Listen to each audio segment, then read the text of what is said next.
Oh, I forgot the.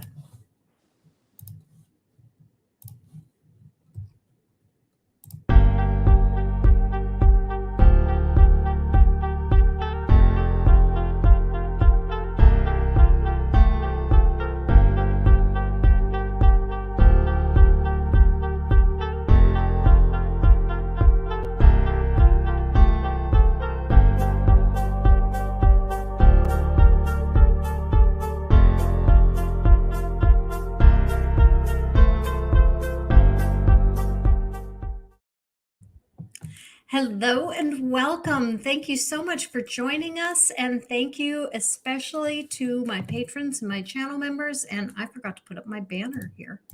Let me get that going. Whoops. Today we are discussing the likely end of Roe versus Wade and some of the ramifications that that is going to have for our country. And so, of course, it's Girls Night. And I have with me Kitty. Hello, Kitty. Hey everyone. Hope everyone's doing well. And we need to batten the hatches because we definitely need to have this conversation. It can be a tough one, regardless of which side you fall on, but it's one that needs to be had. Okay. And we have Jenny. Hello, Jenny. Good evening. How is everyone in the chat and on the panel? Woof. And Julie. Hi everybody. I'm not great. I'm not doing well with this news. I may or may not tell an anecdote that happened where 3 of my female family members, Jesus jumped me in the family text chat, all because I asked them to please consider women like me who could actually die from pregnancy. I said women to them because they're so Jesus-y. I apologize. Anyone with a whim, y'all. You know me. You know what I mean. But yeah, I was really sweet about it, and let's just say they were not. And I think I'm a little done with that toxic bit of my life. But I was really shocked that it was just the women, and none of the men said anything. Yeah. Well, I think I know why. And here's the reason. Right now, the men are women. The men are winning. The men are winning. That's right. That's right. You turf. It is. That's a good point. It is funny though, because I texted my brother afterwards, Mhm. and he said, and I told him, I was like, man, I need you to take me out of this chat, and I'm sorry because I know it means you have to build a whole new one, but I need to be out of. I can't take this. And he said, yeah, he said, when I read what X wrote, I could say in their names, and when I read what so and so wrote, I figured that I might get a text like this from you. But then he tried to Jesus back a little bit. It wasn't hard, but it wasn't harsh, but it was a little bit. He said, but you do see where they're coming from, though. I'm like, well, in that they don't want me to go to hell and are absolutely convinced that I will, but they're not allowed to talk, because they were saying things, and I'm not going to go into any detail. Junk shop, don't worry. I'm not going to go into any detail, but they were giving us suggestions about what our married life should be from now on if we truly don't want children. Okay. Yeah, and I got to tell you, it took Junk Shop a minute to not jump in there themselves and say, excuse me, you want to tell me what I can do or not do in my life with my partner? Oh no. Like they were about to go, oh no, bitch, all over them. And they pulled back and didn't. I'm still not sure if I agree or not, but I don't know. But that was their decision to make, and that was the decision they made. So there we go. I'm finished. Okay. Well, let's see. I'm not even sure where to start, so I'm going to jump in with this. There are some areas of abortion where I'm a bit on the fence myself, because I don't think there is any question that in the first trimester, a woman should have an absolute right to choose whether she wants to carry a baby or not. There are so many reasons to have an abortion that it it's not even worth listing. There's a lot of them, and many of them are very good reasons. Yes, there's occasionally a woman that has a bad reason, but so what?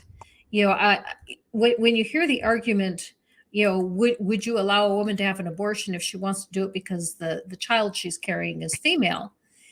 And the answer is yes. Just like if I'm giving out hunting licenses and someone comes to me and wants a hunting license because he likes to see deer die, yes, that's a terrible reason to have a hunting license, but I'm not going to deny him a hunting license, because that's a legal thing you could do. So if they have a bad reason, I don't like it.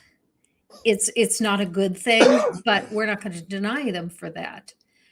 But I also don't believe that it is possible to legislate a hard and fast rule that is going to apply to everyone.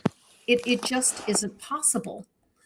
And for that reason and that reason alone, I think abortion should be legal right up until the day that the baby is born.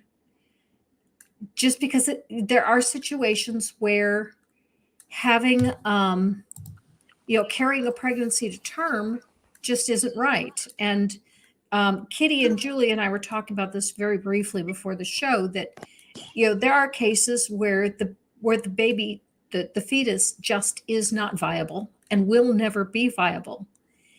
And personally, although I've never been through that exact situation, I have carried a dead baby for 3 weeks. And I can tell you that going outside was traumatic, because when you're pregnant and I was 30 weeks along when the baby died. You go outside and you go to the grocery store and people come up and they pat your belly and they ask you when you're due. Oh, God. And when I say it's dead, people look at me like, what is wrong with you? There's nothing wrong with me. There's a dead baby inside of me. It really is dead. And to be fair, like, honestly, and this is just a pet peeve of mine, kind of fuck those people. And also fuck the people that are like, oh, when are you having children? Or when are you having another baby? Because you don't know what that person, is going through and whether or not they can. I would have loved to have had more children, but I can't. I was able to have one successful pregnancy, and then I had sterilization surgery because my baby almost died because my body was not hospitable to that child. And my son, he's 8 years old now. He's happy and healthy, but he almost died. And it was a planned C-section. He was full term, still spent a month in the NICU, and $130,000 hospital bill later, because the insurance company decided to fuck us over because he had to be transferred from the hospital I had him in to a different one so he didn't die. And they're like, oh, that's a separate stay. So we're not covering it. Wow. But that's a whole other. That's another, yeah. We can do 8 episodes on that. Yes. Sometime. But yeah, that's horrible. I mean, I had the sterilization surgery because I did not want to go through that again. But before my son, I had an abortion because I was not capable at the time. And I also, counting back, wasn't 100% sure that it wasn't from the last time I was sexually assaulted by my husband before leaving. Right. And I was going through detox of medications. I was an emotional wreck, going from an abusive husband, escaping an abusive husband, and going into a new life with no stability, no knowing of anything that's going on. And the trauma from the abortion wasn't the actual abortion itself. It was the fact that here in the state of Florida, they essentially sexually assaulted me because I was forced to have a transvaginal ultrasound before they would allow me the abortion. Meaning they take this big rod and they shove it inside of you, and then they make you look at the ultrasound to see, oh yeah, there's your baby, and and they did use the term baby. And that's the thing. It was that interaction that was actually more upsetting to me, because I did not want to have a transvaginal ultrasound wand shoved inside of me. But that's the law. Like, Yeah. they are allowed to, and I do see that as a form of assault personally, because it is not medically necessary. It's not medically necessary, and you and I are both survivors of rape. I think nope, not going to speak about anybody else. I'm just saying most women are, and a lot of men are. They just may not say it, and a lot of non-binary people are. By the way, it's just our country, we live in a rape culture. It's really messed up. Absolutely. But when you've had that experience, and then that kind of procedure is, I mean, even just having a well woman exam stresses me out to the nth degree. But now it didn't used to. I mean, it did initially in the beginning. I did cry the first time because I was a teenager and very, it's like it was very invasive, but they did everything the right way. There was a woman right there in the room, standing where the doctor was, so I knew nothing weird was going on. A nurse, and it was fine. But it was just, that kind of stuff is it's very personal. And I remember once a guy friend of mine asked me, "How do you stand that?" And I said, "Because it's better than cancer." Yeah. That's like you just basically train yourself to just be somewhere else in your head. Or what I like to do is joke around with the doctor while they're down there. I'm like, "So hey, here's the thing. Here's why I don't shave my genitals." I'm sorry. That joke wouldn't work for me. Just gonna lighten the mood. I was like, I don't think it's I don't want to look like an 8-year-old below the waist. It's just a personal thing. Anybody else can do what they want. It's fine, but I just don't. So anyway, okay, TMI. I know. It was just a joke, Jenny. You don't even know if that really happened. People ask me, what the hell do I have an opinion for about abortion, Roe versus Wade? And I understand where they're coming from, being a trans woman and all, but the reality is that most of my friends are not trans women; they're cis women, and I care about them and them having their civil rights. For me, Roe versus Wade is not a personal threat in that sense, but politically, it's immense to me. Yes. Mhm. Yes. The what Roe versus Wade is, when we can get into the privacy issue later, it's the government taking control of your bodily autonomy. Mm-hmm. And bodily autonomy is very, very important to a trans person. And for the government to step in and say, we can do what we want and you do what we tell you to do is a very, very dangerous slope to be on. Mm-hmm. Yep. And I think, I'm sorry, go ahead. So Roe versus Wade does mean a lot to me. And I think it's very valid. And for those people who pretend that trans people should not care about that, fuck you. Yeah, agreed. And yeah, I just wanted to back that up with I love the older. You see these older guys at the pro-life demonstrations, and they're amazing, right? They're holding the sign with rainbow arrows that point in every direction, and then in the middle it says "I'm with her," And but they're old. These guys. They protested this back in the day. They were protesting this before it. Like and I think I'm speaking for Kitty here too, pretty darn sure, because I think you're younger than I am. This has always been a right for me. I was born with this right, and to have it taken away, and to have it taken away now is just I'm living in fear. I am living in utter demoralized fear, and I can only imagine how much worse it has to be for anyone in the trans community because of what Jenny just said.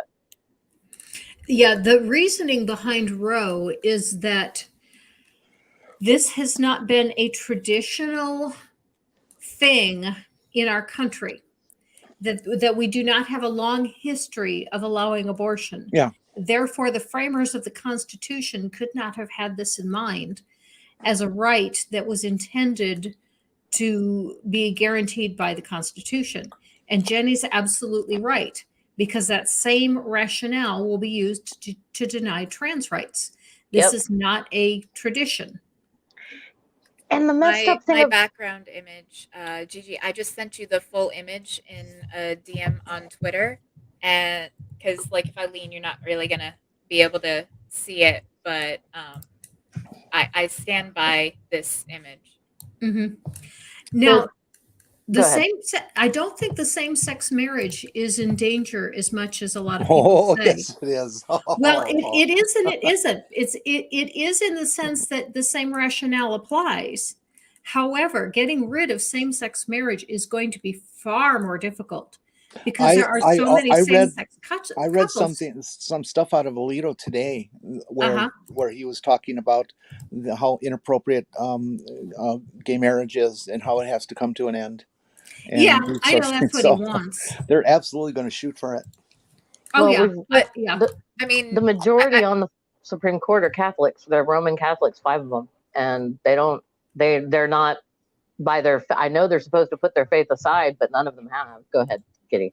Sorry. no, I was just gonna say, but like I think the point that Gigi was getting at is basically, while it might be something that they're after, like because marriage is a legal contract, you would have to null and void every single marriage license of a same-sex couple, and just the red tape of that alone and the chaos that would it cause might give them pause. They might want to do it, but it will be a fight further down the road because they would have to find a way to legally disentangle that knot, so to Granny, speak. can you speak a little bit to that Gordian knot, and also to the what about children in same-sex Right. marriages? And that was yeah. one of my points. They're not going to turn all of the children of same-sex couples into illegitimate children. They're not going to nullify those marriages that have already been. You can't take someone's marriage away from them.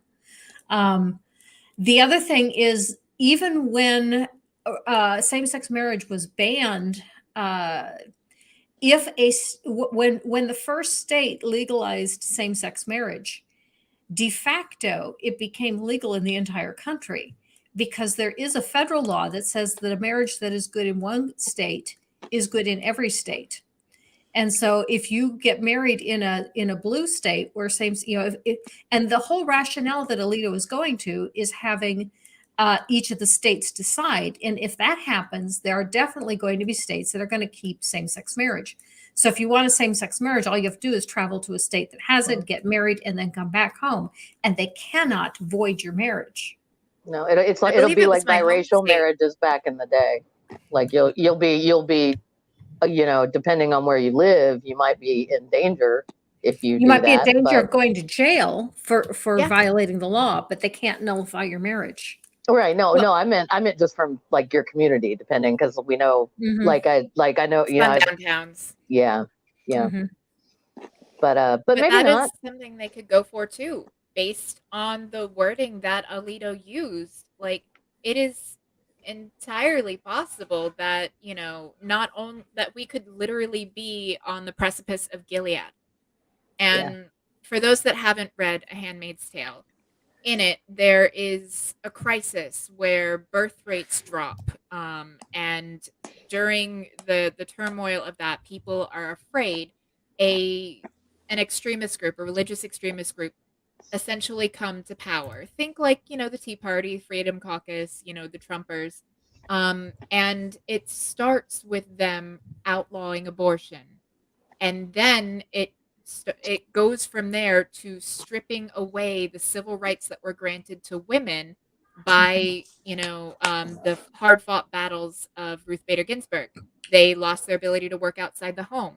They lost their ability to own things in their own name. And then They it couldn't just have got a checking lot accounts. more, it got worse and more dystopian from there. But we are on that precipice. This is literally the first domino for the state controlling the bodies of people with uteruses.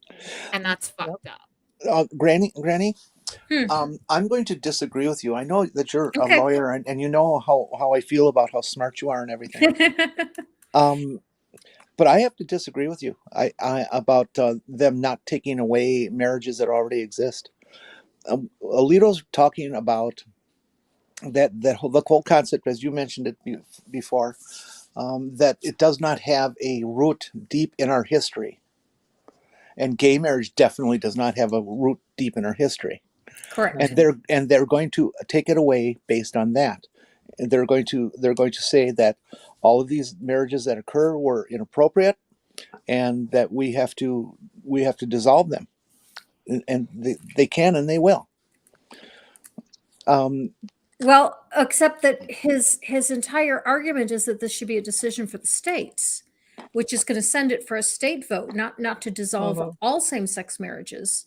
Even if there was a vehicle to dissolve the marriage, it would not apply it wouldn't apply to any state that votes against it. Well, but you see how convoluted they went, and how far they had to bend backwards to create what they've done so far. There's no reason that they're not going to go bend back even further and do it. I do not trust these people at all. Yeah, they have right there. They have made some interesting decisions that were positive for LGBT people, but I do not trust them at all. Yeah, I don't either. And I'm glad to see Maya in the chat, because I think this is a real issue for people of color as well. I think people of color are in danger. Yeah. And so are biracial marriages. I live in a city where the majority of the population is Black. That's rare in the South, but it does happen. And I happen to live in one of the best cities in the South. So love for Memphis, y'all. But so a friend of mine, when we were younger, needed to have the procedure done. And she said, she told me about it afterwards. And a couple of really messed up things happened. But the first thing that she noticed was that she was the only white girl in the waiting room. And she was the one, and there were younger, like way younger than we were. We were like just out of college. Like some of us were engaged, that kind of, some of our friends were married, kind of thing. But it was an economic situation. Like they couldn't afford it at that time. And they later had a son that they loved very much, and they're still together. That same couple, they're still together. Like this happens. Abortion is a positive thing. It enabled them to finish their educations, to do everything they needed to do so that they could give the son they have now the best life they could. So there's that. But she was the one, she said, I felt like the older Army veteran or something. I was in the room like comforting all of these teenage girls who were crying, and who were like, some of them were there all by themselves because their boyfriends wouldn't come or their mothers wouldn't come with them, and they were terrified. And so she just, she was just her wonderful, magical self, just walking around the room, just comforting other women until her name was called. And it's just, exactly. And it's like, this is what, and I once babysat 2 kids for some friends of mine who realized that the best decision they could make for the family that they already had was to not have a 3rd kid. And I babysat for them while husband and wife went to go have an abortion done. Yeah. And it was fine. Go ahead. No, sorry, I thought you were done. It's no, that's not it. I was just a health thing. I mean, there is the health aspect. Like you have these Republican lawmakers in the states that they want to try to reimplant an ectopic pregnancy. That's not a thing that can be done. If you don't have an ectopic pregnancy removed, you will die. You will die. It will literally rupture, and you will bleed to death internally and die. And these states with trigger laws that will ban abortion completely as soon as Roe is overturned, women are going to die. We already have one of the worst maternal mortality rates in the West, and it's just going to get worse. And now I'm actually a moderate on abortion, and I am fine with what is outlined in Roe. Up to viability, no questions asked, abortion on demand. At viability, I think having some common sense restrictions, like what's out, kind of been established with Roe, of life of the mother, life of the fetus, rape and incest, But if you actually look at the statistics, which I was just a few days ago, I believe it is 97% of abortions occur before viability. Oh, yeah. Yeah. It is less than 3%. Or sorry, I think it's like 97% are in the first trimester. Or no, it's 87% in the first trimester then about 11% in the second trimester, and only about 3% beyond that. So again, 97% occur before viability. And there's no questions. Like, I mean, you an argument can be made that, abortion up until the point of birth, no questions asked, should still be legal because no fetus should have rights that another human being does not have. I Mhm. don't have the right to essentially hook Gigi up as a dialysis machine for Diana. I cannot do that. I cannot use Gigi to keep Diana alive. Just like I can't, if Gigi's not an organ donor and she dies, I can't take her organs, even if it'll save lives and she's no longer using them because she is dead. That corpse has rights. If you are not an organ donor, they cannot take your organs, even if there's a small child that needs your heart in order to not die. And yours is just going to be cremated or it's going to be embalmed and take forever to rot in the ground. Your corpse still has rights and they cannot take it unless you are an organ donor. And yet they want to give fetuses more rights than women, more rights, than dead bodies, essentially. And that's just really gross when you think about it. Yeah. It devalues all women. It shows that we are less than corpses. We And are less than clumps of cells. yeah, and it really devalues and absolutely decimates the identities of trans men. Well, It absolutely does. they've now set up a situation where a 12-year-old girl who was raped by her, say her father, um, and becomes pregnant. She's old enough to carry that child to term, but At she's not old 12. enough to know her own gender identity. Wow. Okay. So many issues with that. It's even worse than that here in Alabama, because in Alabama we have a trigger law that will make abortion a felony punishable by 10 years in prison. So that if that girl then has an abortion, she will go to jail for longer than her father. I have to step away. I got a girl problem. Okay. And Love you, Jenni. just so you know, there is a thing called precocious puberty. It is where a young girl or, person with a womb, I should say, to be more inclusive, Sure. goes through puberty early. Yeah, their The secondary youngest sex recorded, characteristics kick in early. right, the youngest recorded birth was a woman. I can't even call her a woman. She was a child. She was 5 years old I know this when story. she got pregnant, and I believe she gave birth at 6 years old because Yes, she had precocious puberty. Now, and she these was trigger raped. laws, yes, she was, and she And never yeah, identified the person who did it.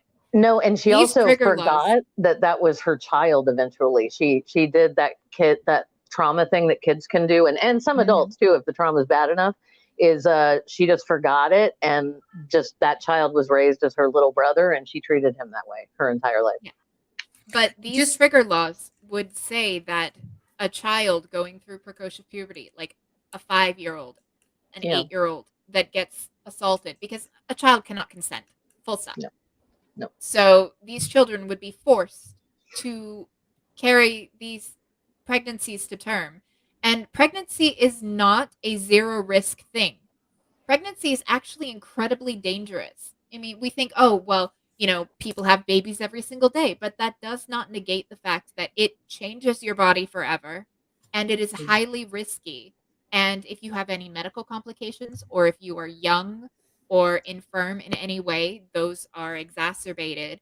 And again, our maternal mortality rate is higher than anywhere else in the developed world. Yeah. And that's Or if you're just over going to get worse. or if you're over Okay, 35.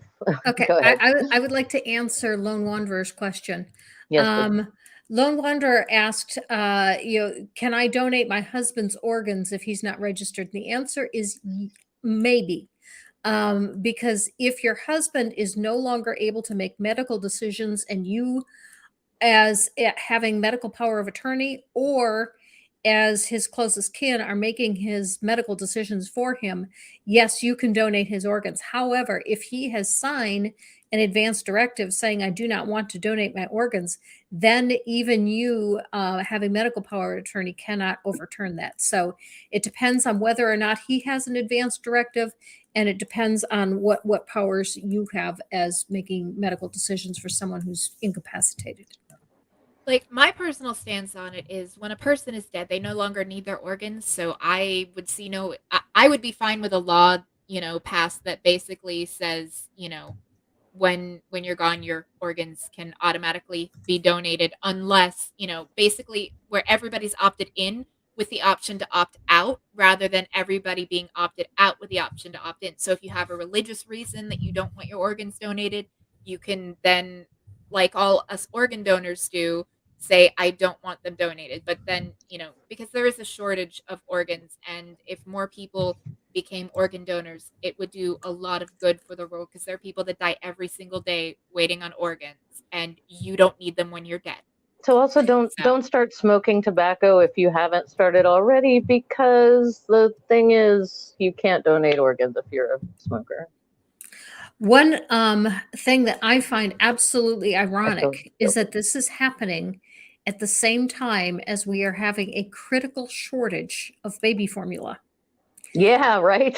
That at the same time, when there is no formula to feed the babies, you want to force women to have more babies. And listen, I want to say that I've always been, and I get this from my mother, but she was right. Like I've always been a firm believer in breast is best. Sorry, but breast is best is not always best for everyone, because when my mother tried to breastfeed me, at that point she hadn't been pregnant in a very long time. She was 35 years old, and I started drastically losing weight. And she took me to the doctor, and the pediatrician said, you have to put this baby on formula or she's going to starve. I don't know what's happening, and there but are some, you aren't producing the nutrients that she needs. There are some babies who have digestive issues and can only survive on certain types of formula. Yes. My son, Yep. I So thank you, Mom, for saving my life. I couldn't breastfeed him because I needed to start my medications again because, I have a condition. And he took formula, and he needed special formula. Otherwise, he was vomiting, and it was atrocious. But these same people that are pro-life, like George Carlin said it best. If you're pre-born, you're fine. If you're preschool, you're fucked. Because they don't actually care after the child is born. In fact, they're raising a fracas right now because we have immigrants in detention centers at the border with babies, and they sent a pallet of baby formula to keep them from starving, because we have an obligation. We are keeping them locked up. We cannot allow them to starve. But you've got Republicans going on Fox News saying, we have a baby shortage formula, and they're sending it to these illegals. And it's like, we have them locked up. They are our prisoners. It would literally be a fucking war crime. Like, they can't go out and get jobs because we won't let them out of there. Exactly. Like, I'm you sorry. can't just let the babies starve, but they want the babies to starve, I guess, because they're not white babies born in America. Yeah, exactly. They're not white. That's the problem, and it sucks. It's so gross. It's beyond gross, and we're seeing this at the same time as we're seeing a rise in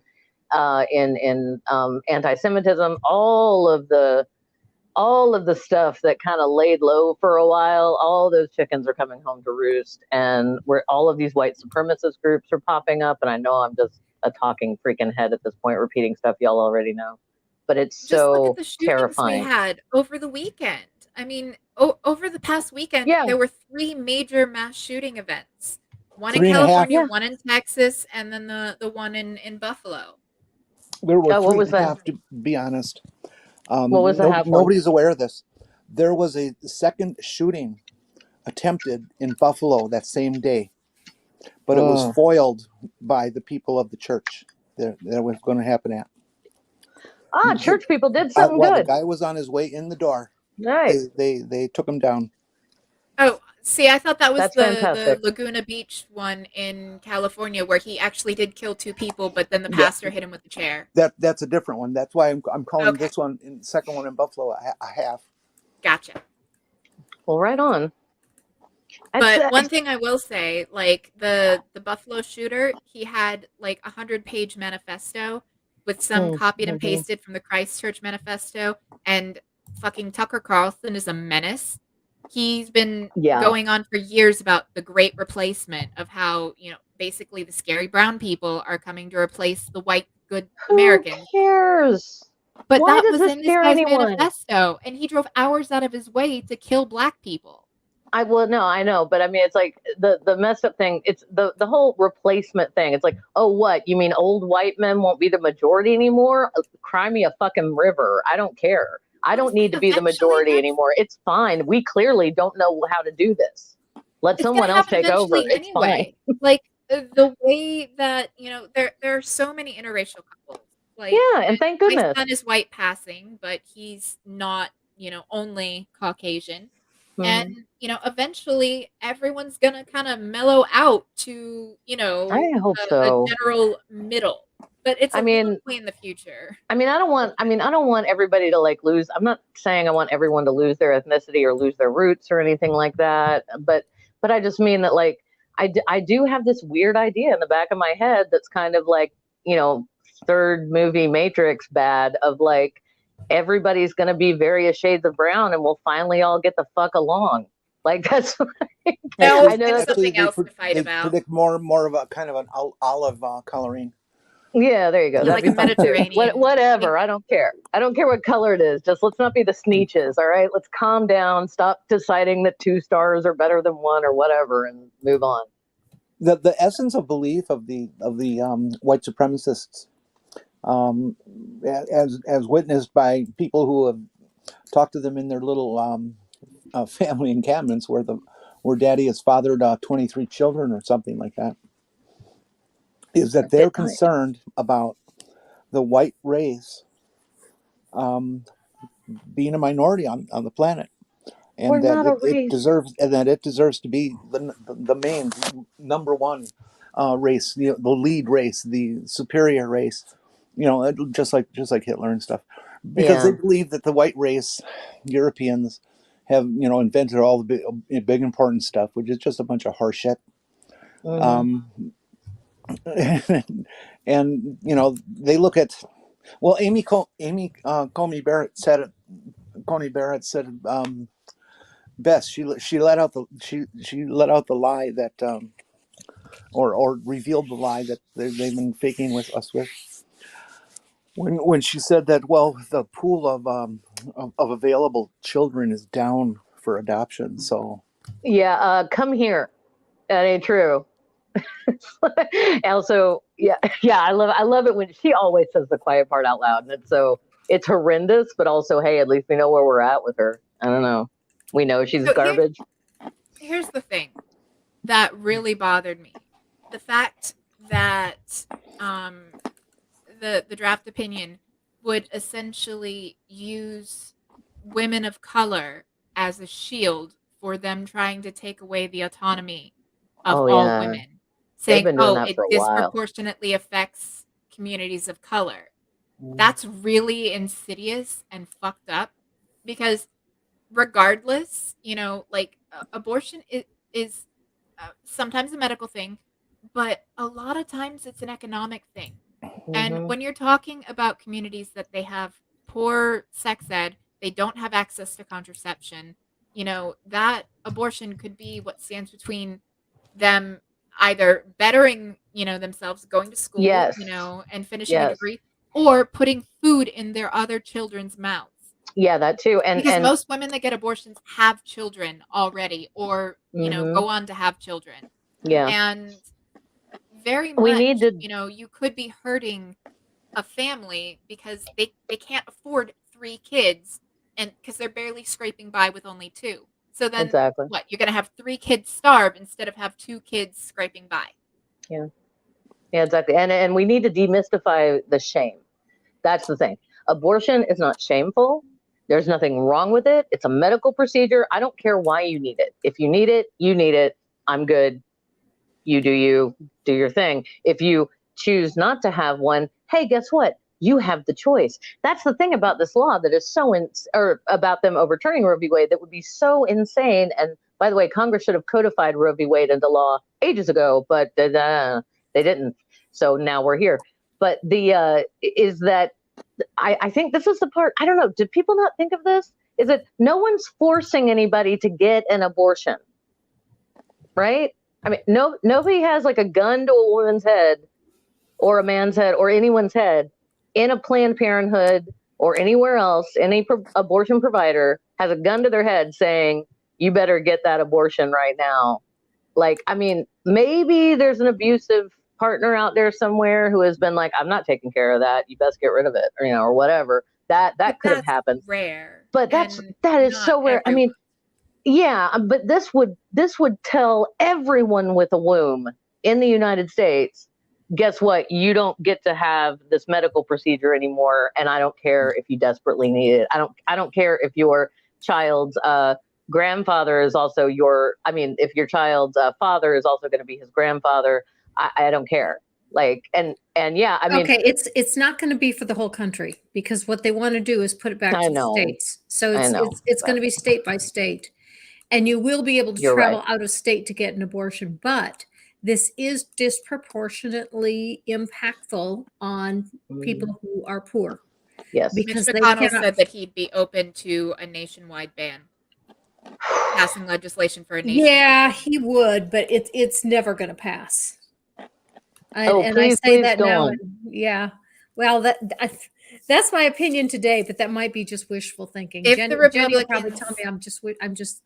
If the Republicans take Congress back, they will get rid of the filibuster. I'm still, and then they have a clear path to outlaw abortion nationwide. No, they won't, because Joe Manchin and Kristen Sinema do not want the filibuster to end, and we need all 50 Democratic votes for this to happen, because then Kamala can come in and be the 51st vote. Yes, but I'm saying when the Republicans take back control of Congress, they will get rid of the filibuster. I don't think they will now. I think that is exactly why this was leaked. This is put a lot of wind in the sails of the Democrats, and the reason being, fear of loss is a much greater motivator than hope for gain.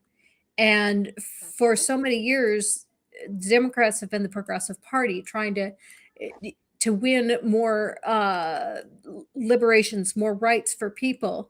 And people are, that's a good thing, but they're not super motivated for it. But once you see that they're stripping away rights that you already have, now all of a sudden you're out of your seat and you're ready to go vote. And I think that the leaking of this opinion was very much timed to come right before the primary elections.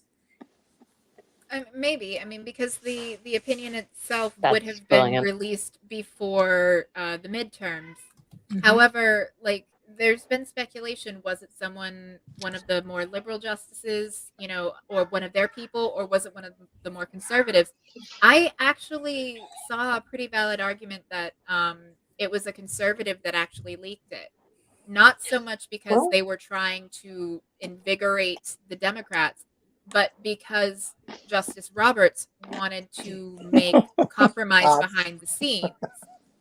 And this would basically more solidify the conservative justices to not backpedal. They already had attached their names to it, and to basically say, no, your name's already there. You can't change your mind now. Yeah, I mean, it's possible, because and actually the people I talked about at the top of the show, a lot of them used to be this way, emphasis on used to. A lot of even conservatives and Catholics that I know, this is a mortal sin in that religion. This is if you don't confess this before you die, you've committed murder. You are going straight to hell. Don't pass go, don't collect $200. And anyway, but I knew people like that who still, and they did it with a heavy heart. Like, they did it. It wasn't something that felt right for them, but they had lived before.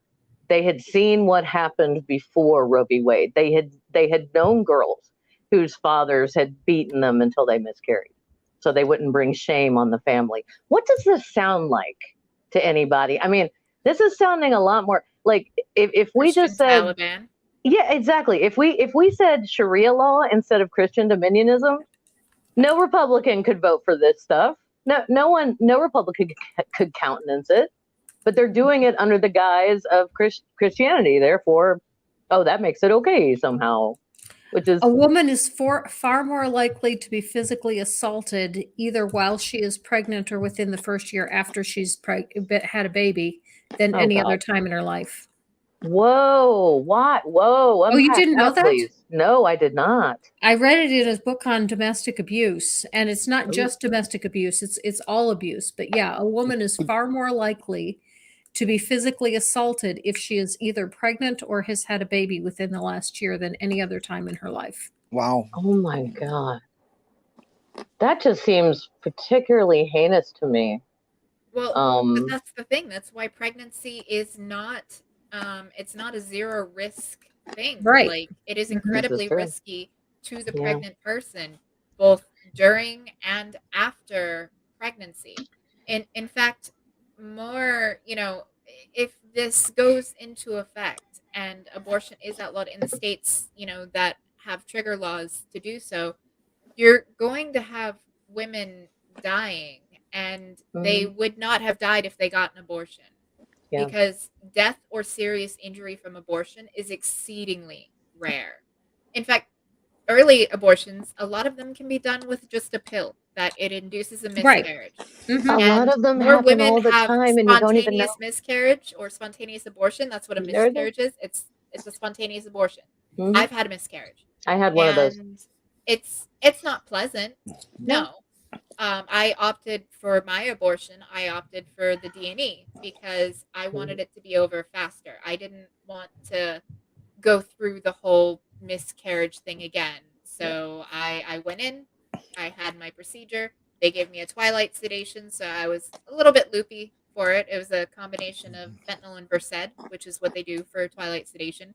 They, evacuated what was in my womb, and then I went and I got something to eat. And, that was it. It was not a traumatic experience, the procedure itself. Like I said, having to have the transvaginal ultrasound before the procedure, that was traumatic. Having to wait a day before and have to go back, because of the waiting period, that was traumatic. But the actual procedure itself was not for me. Yeah, what was traumatic for one of my friends was not the procedure at all. She had a little bit of sadness because she knew she wanted children, but it was just so not the right time, and there was just no way. So that was that. But she didn't regret it. It wasn't about regret. She was just like, can this just happen in 5 years? Just in 5 years? Like it's just now is too soon, But what was traumatic for her was when she had to show up for her state mandated post-abortion counseling session. There were these pictures just laid out. Nobody was in there yet. This is the kind of shit that people do if they pull this sometimes. And this should never have happened. This is illegal. I think it's illegal. If it's not, it freaking should be. But they were pictures of tissue and stuff, blood clots and what have you.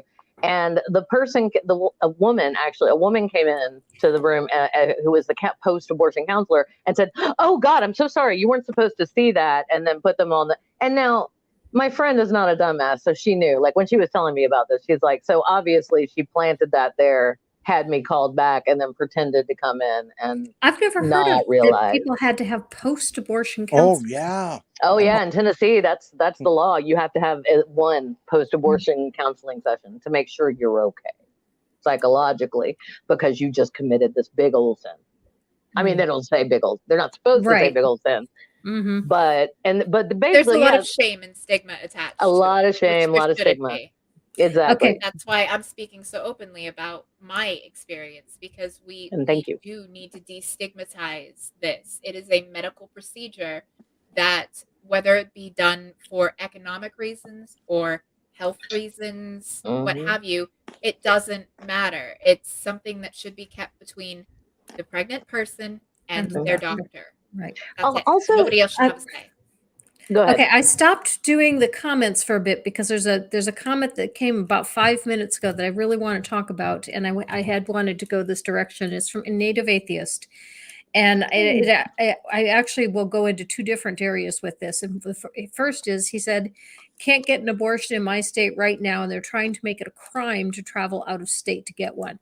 And this one I went and looked into because when this first came out, because this one I thought was really odd, trying to make it a crime to cross a state line to go and do something that is legal in another state. Can they really do that? And the answer really is no. They cannot. They might be able to pass the law, but there is no way they're going to be able to enforce it because it's going to violate federal trade law. A state can't prohibit you from crossing state lines in a manner that's going to what's the word I'm looking for? Dampen, reduce interstate trade. And because that's going to violate interstate trade, that's never going to fly. Don't we also have a constitutional right to travel at our leisure to any state, anytime? Yeah, Yes. no papers, Yes. state to state. Yeah. Mhm. That was a big deal. Yeah. Mhm. But Native Atheist also lives in Oklahoma, or brings up Oklahoma, which I saw an article on this the other day, which is really interesting. The governor of Oklahoma has been threatening the Native Americans in his state because some of them have been talking about possibly allowing abortion within their sovereign territories. Mhm. And they Yeah, I heard that can. one. And They can legally. They can legally, yes. The Supreme Court has no authority, and the state of Oklahoma has no authority to ban abortion on Native reservation land. Mm-hmm. The native lands might actually be the last refuge Oh my in the United God. States if they do pass a nationwide ban. Mm-hmm. It Eh. would be the only way. You would have to travel to native sovereign territory. You want to talk about shame? I'd be like, "Hi, super white, really need an abortion. Can you help me out, please? I'm sorry, my ancestors probably killed yours." I the can't issue with I that, can't think though, of a more grand solution to it than to have various sovereign states provide the service. I think that would just be so wonderful. The white culture that destroyed this beautiful land for the Native Americans deserves a kick in the ass, a big fucking kick in the ass, and this would be a great now way to I do do it. wonder, though, I if agree. they would be able to. They can't, suppress interstate commerce, as Gigi was saying. But No, I didn't say that. Granny did. I just I said, got really happy about it because I was like, if anything motivates Americans, it's capitalism. So that's fantastic. No, like but that might help. my one concern is native land is sovereign territory. If worst case scenario, the Republicans pass a blanket nationwide ban on abortion, and the native territories, open clinics allowing abortion, could they prevent legally passing laws going to that native territory because it is not actually under U.S. jurisdiction? So that might be the loophole that they could use. No, they can't, for one reason, because then you would have to make a law saying that U.S. citizens can't leave the United States without permission. Yes, And there is you would, no because, way that's yeah. going to pass. Right Because now, technically, the restrictions that we have on travel to other countries is not from being able to leave the United States, but being able to enter another country. For example, if you wanted to go to Russia before the war, you have to have permission from the Russian government in order to enter Russia, but you don't have to have permission to leave the United States. and technically, when you step foot onto reservation land, you are leaving the United States. Also, other That's countries freaking brilliant. I thank you. Other countries might possibly set up in international waters, floating clinics, essentially hospitals on ships, and just have ferry services to essentially get pregnant people to those ships because it wouldn't be under U.S. jurisdiction. And Canada has said that they will welcome pregnant people to get abortions in Canada. The only Yeah. issue is, again, it comes down to a lot of people who get abortions. It's because of economics and it's because of financial, issues. So it's going to be really hard for them to be able to afford Well, to there's go there's to some these good news places. on that front. Mhm. First of all, there are a variety of states that are trying to put together some sanctuary laws to allow women to come to have an abortion, but also to not allow them to be extradited if they are charged with a felony, and that the state X wants to go to state Y and drag this person back, that they are going to make that against the law. And there's already some organizations that are getting together to provide transportation for women who need to go out of state to get an abortion. Yeah, and I can speak to one of those as well. Choices of Memphis, which is a fantastic facility here that is a birth facility as well as a provider of inexpensive birth control or free birth control, depending on your economic status, and also a provider, an abortion provider. And honestly, I have this tote bag that probably looks a little weird if you're not familiar with Choices of Memphis, but it says Black Midwives Matter. And it's nothing, it's absolutely with the BLM movement, but our midwives at Choices of Memphis have literally prevented, and I forget the exact number, but it's in the thousands of emergency C-sections. And they do that every year because these are incredibly well-trained, knowledgeable women performing this service. Actually, I shouldn't say women because you don't have to be a woman to be a midwife. That's just history in my head talking. But okay, so there's that. But what they're doing, Indiana has a trigger law too. But their trigger law is abortion will be absolutely legal in this state if Roe v. Wade is overturned. In Indiana? Indiana? I know. Wow. Indiana. I know. And Indiana is only 3 hours away from here by car. And if you don't have a car or can't get someone who has a car that can make that trip, it's also an Amtrak stop. And we have an Amtrak station here. I find this incredibly hard to believe. I would love to know. I know. Well, so here's the thing.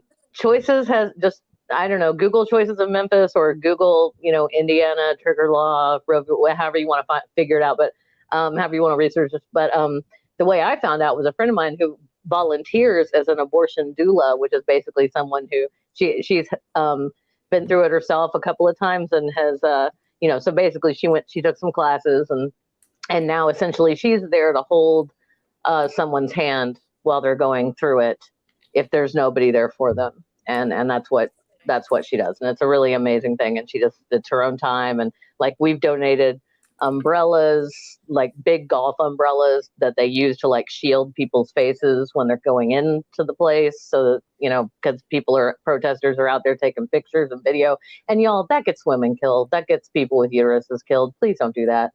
Somebody might be absolutely. Yeah, you know what I'm talking about, Kitty. The anti-choice people have been responsible for more deaths than it's people ridiculous that have had abortions since it's been legal in the U.S. I mean, yeah.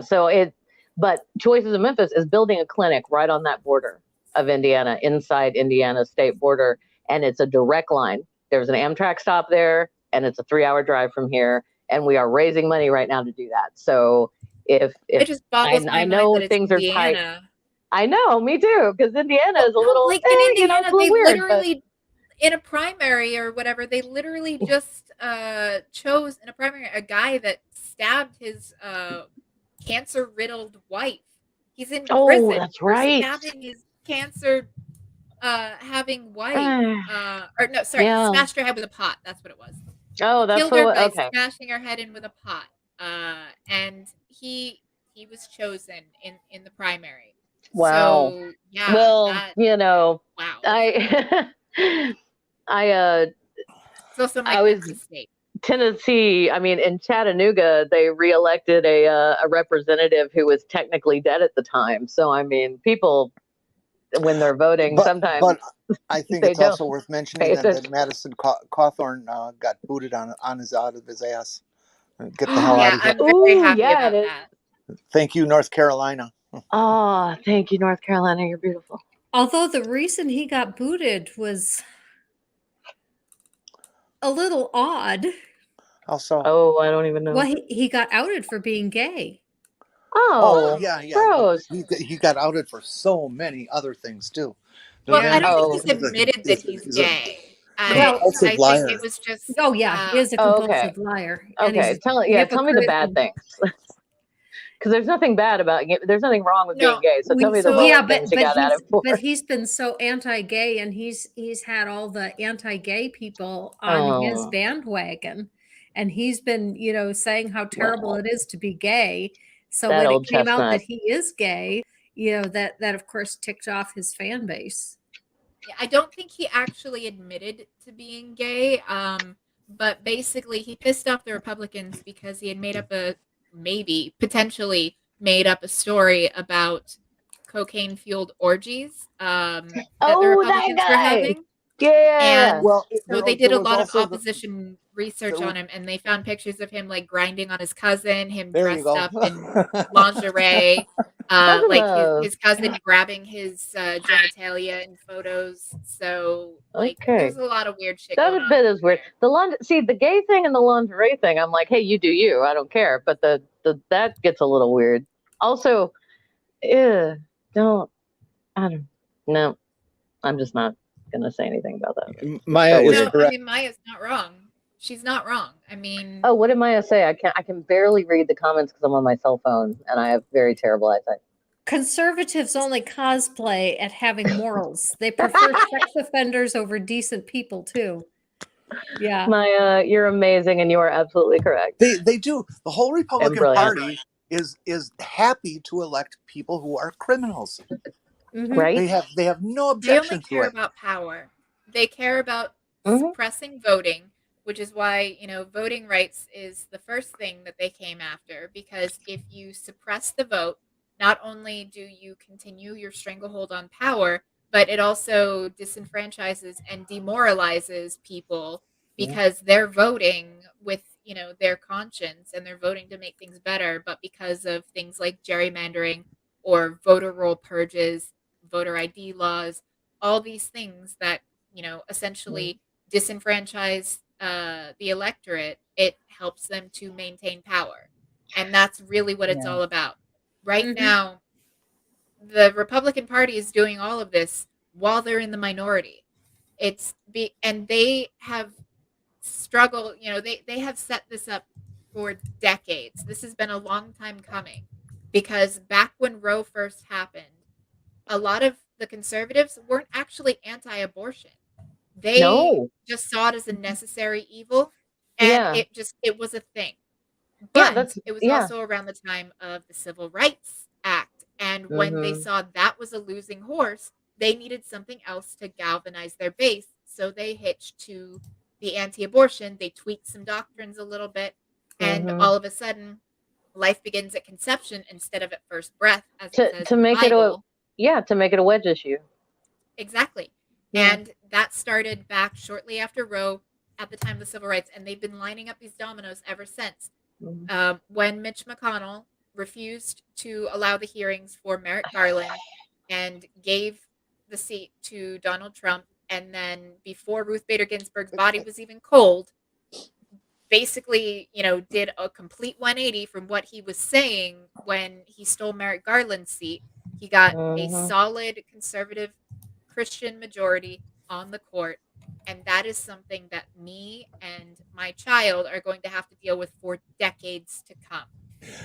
Except what happened with the Republican Party and evangelicals is, yes, you're correct. They brought them in and they said, let's, we got votes from these people. Let's kowtow to their desires and stuff like that. Mhm. It's our party. We'll just use them. They lost control. Yeah. They wanted to keep Roe versus Wade a forever wedge issue. Yep. Yeah, it was a Yep. runaway horse for Okay. them. They didn't And realize they were now hitting it's on going the to wrong be train. gone. Mhm. Now it's going to be Mhm. gone. That they no longer have this wedge issue. Man, they're gonna have to pay child going support to their excuse mistresses me, now. excuse I'm me, sorry. please, Jolie. I'm sorry. They're going to begin to use transgender people even more as their wedge issue. I promise you, because of this Roe decision and the nature of privacy, in which I think we should talk about now, they're going to end birth control. They're going to end gay marriage. They're going to end biracial marriage. Okay, they can go so far back into laws with this decision. The nature of this decision, we are in big trouble. The fascist state is going to exist, and there are going to be purges of people that aren't worthy of existing in our society. We are going to have They're a the fascist dog that state. caught the car now. They will have to find another issue, just like when they hitched their wagon to Roe in the first place. You're right. You're absolutely right. And it is a terrifying time. See, if they win this if they win this midterms, and even more so if they win 2024, they won't have to worry about any elections ever again, because they'll have their people in charge, and they'll order what they want us to do. And you don't have any rights, you don't have any freedom, you don't have any vote. You will vote yes on the things we tell you to. It's going to be that bad, folks. I actually have Jenni, you are absolutely correct, and I'm sorry I interrupted you. I have a friend who happens to be Jewish, and he and his family have a plan. They happen to have some ties, some family ties in Israel, and you know, like, people are literally making plans to flee the country because what they're seeing right now is what their grandparents always warned them about, or their parents warned them about. I think that The Handmaid's Tale by Margaret Atwood should be required reading for anybody, because, and I usually don't like slippery slope arguments. I believe that it's a little bit weak, but the writing is on the wall here that, Yeah. Just going after abortion is not where they're going to stop. Banning abortion, criminalizing abortion, banning contraception, like, all of these things are starting to go into motion, and it's terrifying. I mean, the one thing, if these people truly were pro-life, which they're not, they're just anti-abortion, they're not pro-life. If they were pro-life, they would not support the death penalty. They wouldn't be up in arms over Thank you. formula being sent to the detention centers to keep immigrant babies from starving to death. They would ensure health care and quality of life for the children once they're born, and they would not be against comprehensive sex ed and birth control, which are the things that actually lower abortion rates. If banning abortion, it does not stop abortion. All it does is limit access to safe abortion. And people are going to get an abortion one way or another. The best way to lower the abortion rate is comprehensive sex ed and access to contraception. That Well, lowers unwanted pregnancies, and that lowers abortion. and that's the damnedest of it all, is that the abortion rate has been going down for the last 20 years. Mm-hmm. And But it's going to it go was up. lower last year than any year before. So, But it's going to go up, especially if they come for the contraception, which there are already laws that are being drafted in some states to outlaw contraception. They want these people have been recorded as saying that marriage or sex is only for marriage, only for procreating, and they want to enforce that too. They want to be literally in your bedroom making decisions for your sexuality and your That's essentially relationship what with your spouse. Yeah, that's what 3 of my female family members told me yesterday, or on Saturday. I had a real but it's the government now.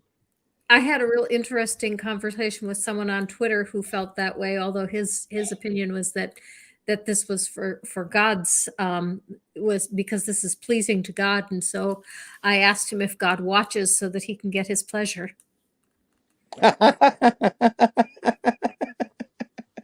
Well, we are a nation of voyeur. Might as well be fantastic. Oh my goodness. Wow. Yeah, it's so heartbreaking. It is. It really is.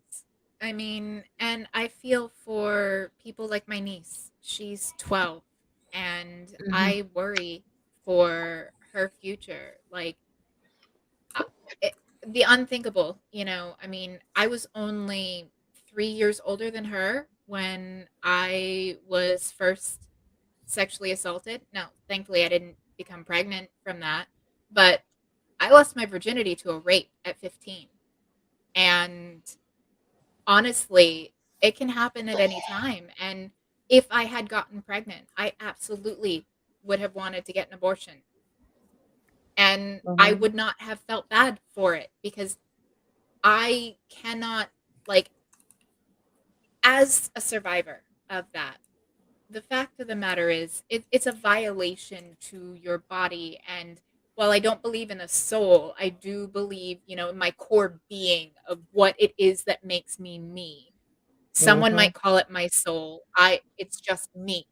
But it is a violation. And then being forced to carry to term the product of that violation and risking your health and life for that, and give it up for adoption, keep it, like, those are your only choices.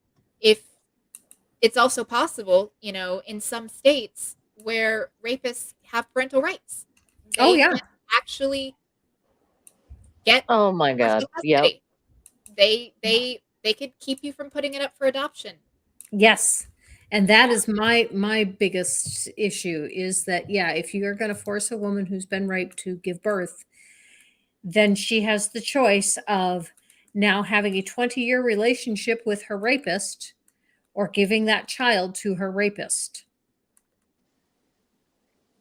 I mean, can you imagine, honestly?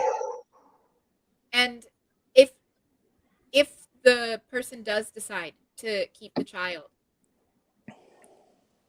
there's going to be resentment. I mean, yeah, a mother might love their child, no matter what, it's their child. But if every time you looked at your child, you were reminded of being assaulted, that is a living nightmare.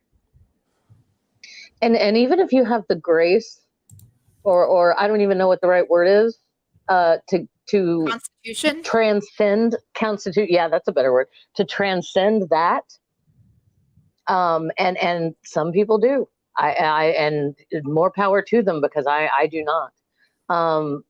Some people, but communities talk, people talk. And when I made that kind of flippant remark earlier about a kid whose dad was also his grandkid, I was literally talking about an actual person. I'm not going to say where, I'm not going to say who, because I'm not going to add to that kid's horrible upbringing and life as it was.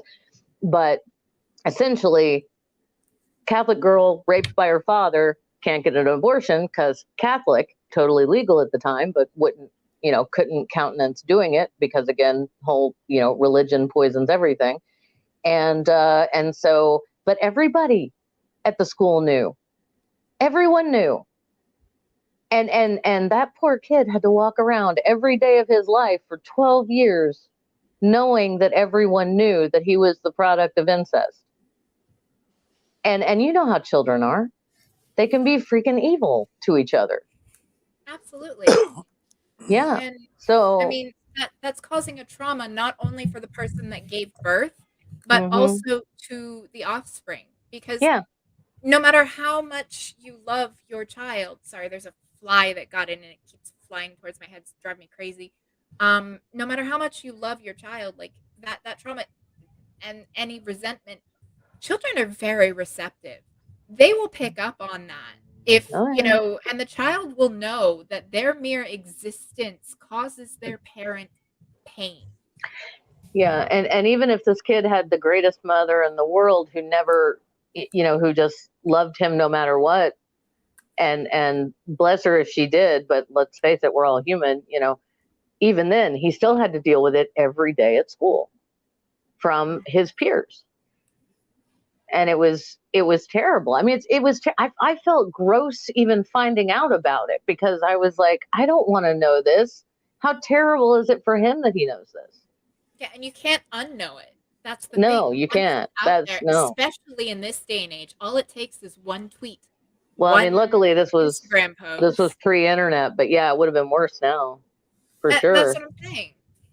And it's also, I mean, I hate to say it, but the child that was the Roe v. Wade case. The woman wanted to get an abortion and couldn't. Ended up having to have the child. Yeah. And so, like finding out that, your parent did not want you is a whole other can of trauma. Mm-hmm. And, it's just this is going to cause so much more pain and suffering, and kids are going to be starving, women are going to die, Children are and going to be kids abused. are going to be abused. Like, Mm-hmm. I mean, honestly, like my ex-husband abused me. I can't even imagine what he might have done if we had had a child. That is one thing I thank my lucky stars every single day, that no matter how many times he tried to impregnate me because it was this badge of honor for this Catholic fuckwit. Oh, Sorry. I'm so sorry. No, don't be Um, sorry. I understand. his mother was a Franciscan friar too, so like very Weird. hardcore. Wow. Not Yeah. a Yeah. Stewart. No. But yeah, so no matter how many times this man, wanted to impregnate me to do his duty as a Catholic, to be fruitful and multiply, he never succeeded. And I again am very grateful to this day, and Good for you. while it's possible that the abortion that I did have was of, the child of my current partner, it's also possible it was my ex's. Like, I wasn't going to take that risk, and like with the medications and everything, and my current partner was there with me. He took me to the clinic. Mm-hmm. He waited there with me. He waited in the waiting room as I went back for the procedure, and then he took me out for sushi. Oh, Like, nice. just to Hey, cheer here's me something up. you couldn't have had if you'd stayed pregnant. Yeah, and it actually made, it was an uncomfortable day, sure, but again, I have no regrets because I was incapable of having a child at the time. It would have taken my already shambled life and made it that much worse. And again, like, there shouldn't be a stigma around this. Full stop. And that's one of the big things that brought about Roe in the first place was, there were already laws on the books almost everywhere that made exceptions for, an allowed abortion in the case of a medical emergency. And so a lot of people looked at a situation like you're describing and said, a psychological issue that is potentially fatal is a medical emergency. And doctors were prescribing abortions for women based on psychological trauma. And of course, the pro-lifers were saying, well, if a doctor can find psychological trauma as a medical emergency, I mean, they basically can allow an abortion for anything, as that all they have to do is declare it psychological trauma. And that kind of was the beginning of the framing of Roe v. Wade. Nice. Because that's my thing. Like when I say that an abortion could kill me, on one level, just because of my age, Well, it's you mean a called pregnancy, not an a abortion. pregnancy. I'm so sorry, a pregnancy. No, thank you for that correction. I'm upset, so I'm screwing up my words. But yes, Totally get it. Yeah. When I say a pregnancy could kill me, I don't mean that I know that for sure.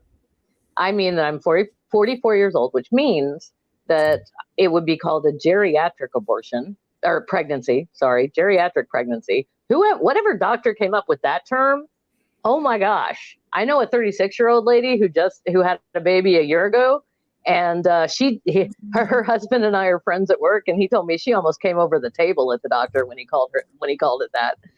But anyway, I was 40 when Robin was born.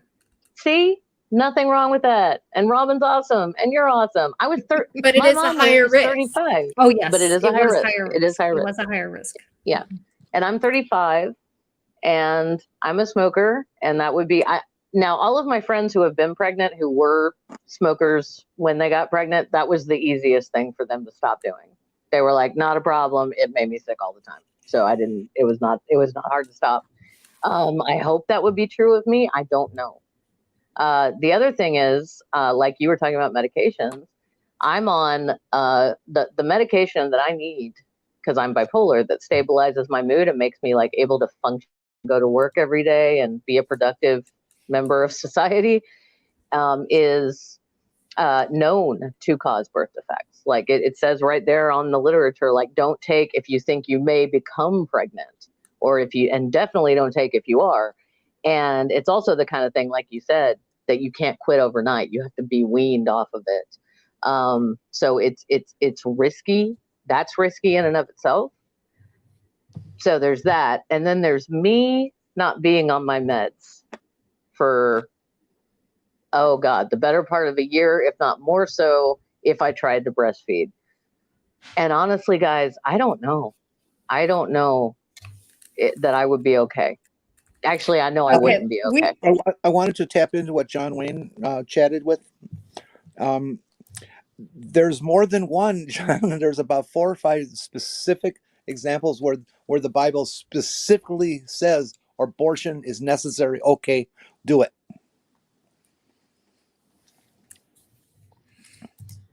Actually, what I was about to say was that we're getting close to the end, and Jenni, I felt like you hadn't gotten a chance to speak as much as some people, and so I was going to ask if there's anything that we hadn't gotten to that you wanted to cover here. Well, we didn't really explore the concept of this being really a discussion about the right to privacy, Okay. than a question of abortion. Mm-hmm. Roe versus Wade is what it is because the court decided that privacy, although it is not mentioned by word anywhere in the Constitution, Mm-hmm. is kind of oh shit, what's that term? Bedrock? 14th Implied, Yeah. right. Mm-hmm. Implied at law. Yep. But they've decided that no, since it doesn't say anything, and that's how they pull off the magic act of going way back and say that it's not deeply rooted. Okay, so this privacy is bullshit. So let's look at this for this reason, and therefore we can get rid of all of it. And when the privacy rights go, you need to realize that everything in your life that is a private matter is no longer limited, or is no longer a limitation for the government. The government can really come into your bedroom. They can really look at your medical records. They can really look at your day-to-day relationships. Okay. Well, no, there are Everything. some laws that would still prevent. HIPAA would still be there. It would not invalidate HIPAA. No, it wouldn't. Yeah. Yes, it would. It would make a vehicle by which the federal government could override HIPAA, but the Supreme Court decision itself would not override HIPAA because that's federal law right now. We're not talking about by a law. a nation that is run by the Constitution anymore. When this all comes down, we have lost control of our government, and they will do whatever they The want. word freedom doesn't appear in the Constitution either, yet that is what all of these people claim to value more than anything.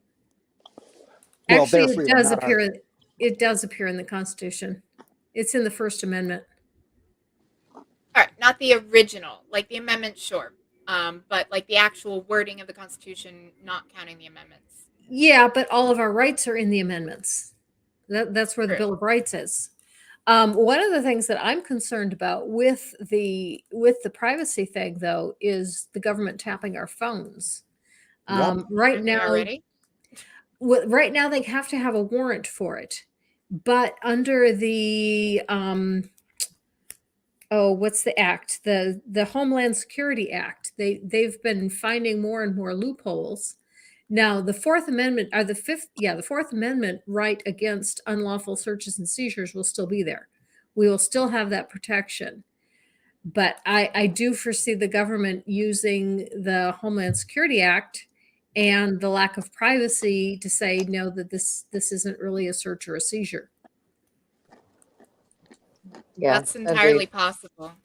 And it's one more way of saying like we are getting closer to Gilead. I also see us going back on civil rights. Absolutely. Interracial marriage could go out the window if these people are more racistly inclined. Women's suffrage is a history.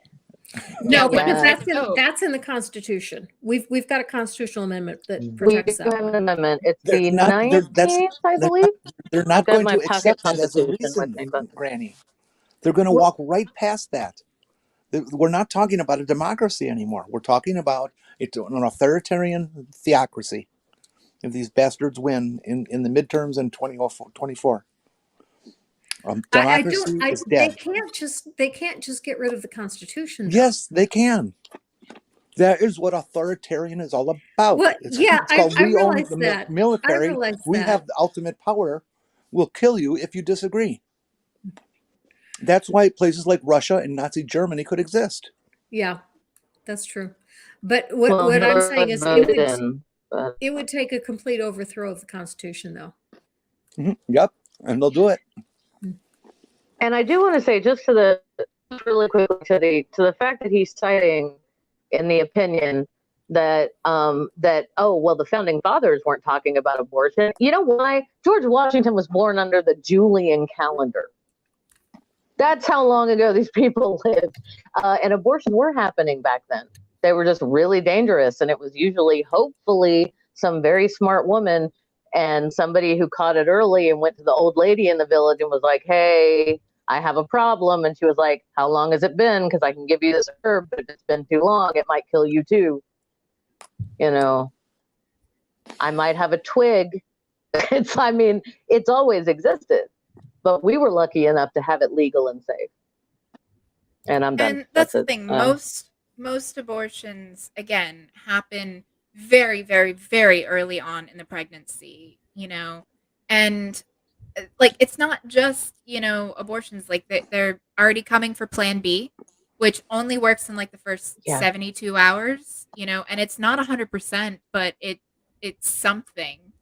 And IUDs, and in fact, here's another thing. If they do actually do personhood laws and go through with this, life begins at the point of fertilization. Anybody who is trying to have a child through in vitro fertilization, that'll go away. That's going to be That'll gone. go away. Mm-hmm. You will not be able to use IVF. Although the pro-lifers are very against getting rid of IVF. Even though it destroys embryos, they are very against that. They want to keep their IVF. And I think that because they want their babies. Right. And so that's why they have the heartbeat laws and the 6-week laws, because that still lets them keep their IVF. Not a heart. Oh, it's so frustrating. I know. But no, you're right. And no, you're absolutely right, though, because it's basically like, no, we want entitled white rich people who can afford IVF to be able to have as many babies as they want. That's fine. I'm wondering if the people out in the chat who maybe have been saying, "Oh, Jenni, you're nuts, you're overreacting," and all that stuff, know the history of the United States to the point that we were the leader in eugenics back in the 20s, and yes, we were. the model that was followed to create the horrors of Nazi Germany were taken from the United States eugenics programs. Okay, and also we South Africa designed what the Nazis used. It was us who did it. What's going to stop them from doing it again? Yeah, and I mean, Margaret Sanger herself. Well, and the fact that he would imply in this draft opinion, again using women of color, as a shield, saying essentially, oh well, it has its roots in eugenics. That's literally what's implied. It's like, oh, it's trying to depopulate communities of color, which is not at all the case. But that is, definitely the read I got from what he said in that draft opinion. And again, using communities of color as a shield while trying to take rights away from all people with uteruses. It's really, really fucked up. Yeah. And Jenni, I don't think you're overreacting at all, Jenni. I don't always agree with you, but I do not think you're overreacting at all, because even the opinions that I've expressed, I'm not at all certain of. It's what I think. but I also recognize that some of it is just wishful thinking, and I could be dead wrong. And I think you have more to lose than any of us. Oh yeah, we'll Absolutely. be wearing a yellow triangle and being exterminated. I guarantee that. No, our trans brothers and Yeah. sisters, the LGBT community as a whole, so people like Julie and myself, and it. I got a pink triangle to go with yours. Yeah, mine would be what? Pink and purple? Yeah, that's right. Pink, Sorry, blue, and purple? pink, My colors? yellow sky.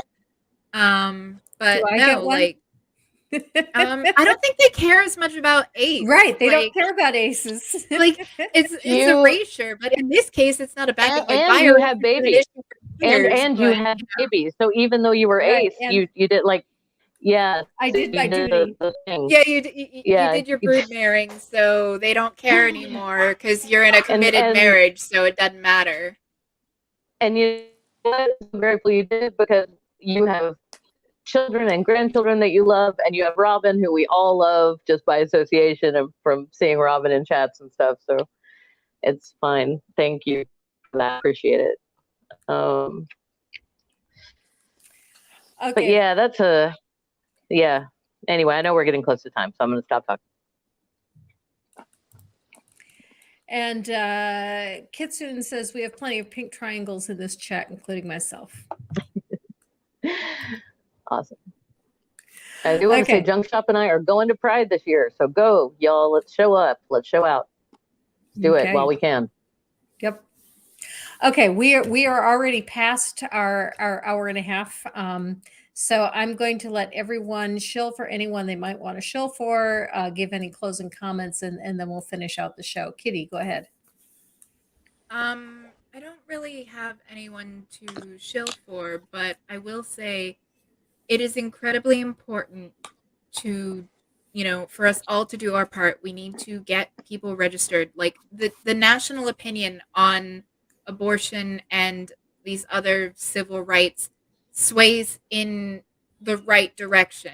It is for people having these rights. And the biggest hurdle that we face, aside from gerrymandering and voter suppression, is essentially apathetic voters or people that feel like their vote's not going to matter.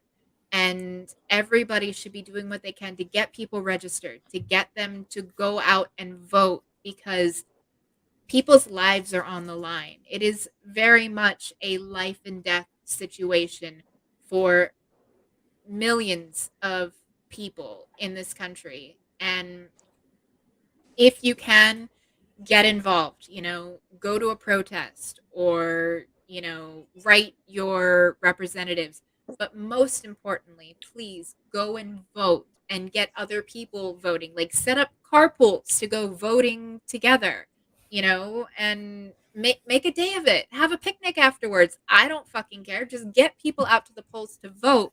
Because if we can maintain the Democratic, the Democrats in power for now, that's literally our only chance right now at not backsliding 60 years or more.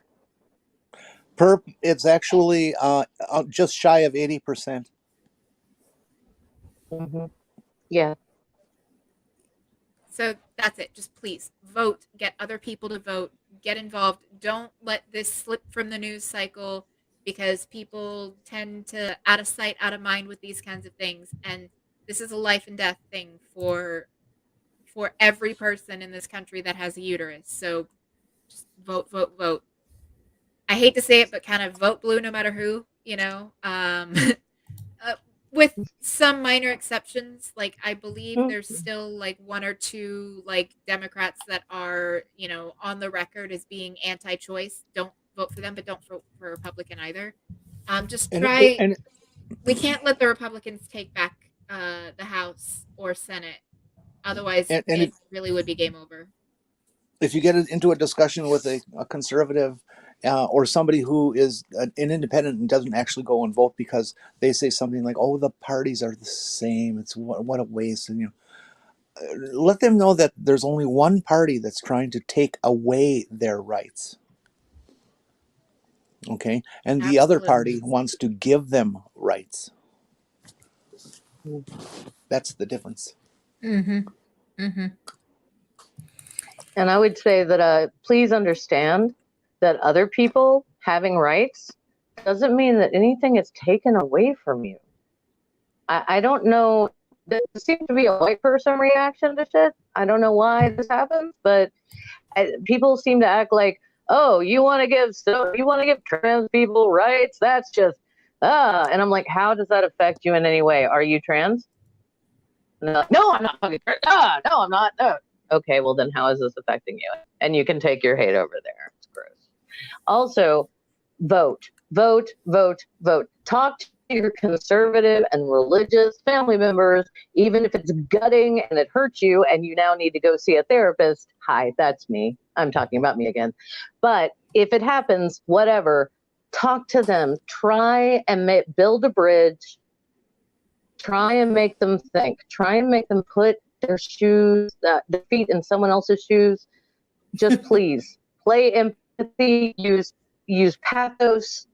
I don't care what you use, but use it. Be persuasive and just at least try, and then go out and vote with all your liberal friends yourself. And then we can all have martinis after. Okay. Don't waste your time arguing with somebody who's a Trumpian. You're never going to change them. Worry about the people who don't vote. Get them out. That's fucking They have to get out and up off of their ass. And if it's raining, it's still okay to go out in the rain and vote. Mm-hmm. Mm-hmm. And by law, your boss has to let you off to vote. I'm done. Sorry. Oh, I was just going to ask if there's anyone you want to show for Julie. No, I have you guys. I don't know what. I still have like some patrons, and bless your hearts. And I don't mean that in the Southern fuck you way. I mean that in an honest way. No, I have nothing going on. My job and my life is taking everything I have to give right now. So I did stream recently. I will try to again periodically, and I feel really guilty that I haven't taken down my Patreon page. And that's where I am at. So I want to show for my former dungeon master, because we can't play D&D anymore because we don't have enough players. But check out check out their channel. They do the oh my gosh, everything just went right out of my head. They do the medium using check out at One Ring 42's channel, please. They're awesome. And Jenny. I'm going over to B's show now, my last chance of the day to rant. So that's all. Okay. All right. Next week, I will have John Thomas on, and the topic will again be anti-theism. And the video I have this week coming out is something that really threw me for a loop because it's on Braxton Hunter. He's had a book out for quite a while called Core Facts. And I was watching a video that he did on a toolbox for parents on what to do if your child says, oh no, they're an atheist. But what I found in the book was really something I could not believe. I had to move Braxton Hunter from the category of serious apologists to low-hanging fruit. Ooh, this will be fun. I'm looking forward to the anti-theist thing because I consider myself a bit of an anti-theist, so can't wait to watch that one. Okay, very good. So thank you all in the chat. You've added some wonderful comments, and thank you to my guests, to Kitty, to Jenny, to Julie, and especially to Jenny, because Jenny brings a little bit of interesting, not just interest. I mean, you all bring interesting perspectives, but Jenny helps keep me balanced is what I should say. And I appreciate that. So anyways, thank you all for coming in. Live your life. Bye. Bye, everyone. Bye.